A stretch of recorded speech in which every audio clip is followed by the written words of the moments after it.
যে বাড়িতে মরা মরেছে সে বাড়িতে 3 দিন কোনো খাওয়ার ব্যবস্থা হবে না। এখন আজকে আগে মিষ্টি কিনে নিয়ে আসে, জানাজার পর ওর বাড়িতে সবাই মিষ্টি খেয়ে যাচ্ছে।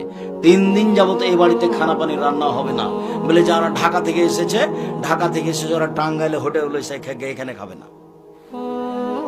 কেমন দেখায় মেহমান মানুষ।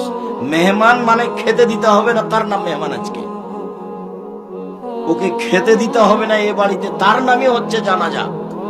তাই না আমি শোক পালন আমি বুঝাতে পারি না, মানে সম্পূর্ণ উল্টে গেছে। ওকে নাকি খাওয়াতে হবে। 4 দিনের দিন গরু জবাই করে খাওয়ালেন, নাম শিরক। গরু জবাই করে যে খাওয়ালেন, তো যেটা করলেন সেটা তো বাপের নেকির জন্য করলেন, যেটা ওর নাম সাদকা।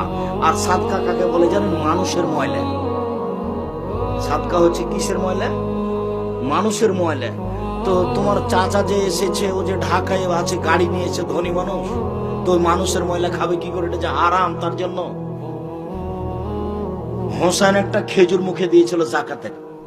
আল্লাহ রাসূল লাফ দিয়ে উঠে গিয়ে মুখের ভিতরে আঙ্গুল ঢুকিয়ে বলেছিল, আমার শাহরতা, তুমি জানো না যে এটা সাদকা?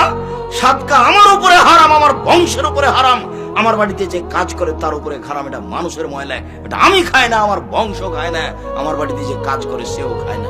যে কাজ করে খেতে পারে তার জন্য হারাম, এর নাম মানুষের ময়লা। আর তুমি সারা এলাকার লোককে আর বংশকে ঢাকা থেকে নিয়ে এসে সুন্দর করে গাড়ি বাড়ি দিয়ে গরু জবাই করে খাওয়াই দিলে, তার পাগল হয়ে গেছে।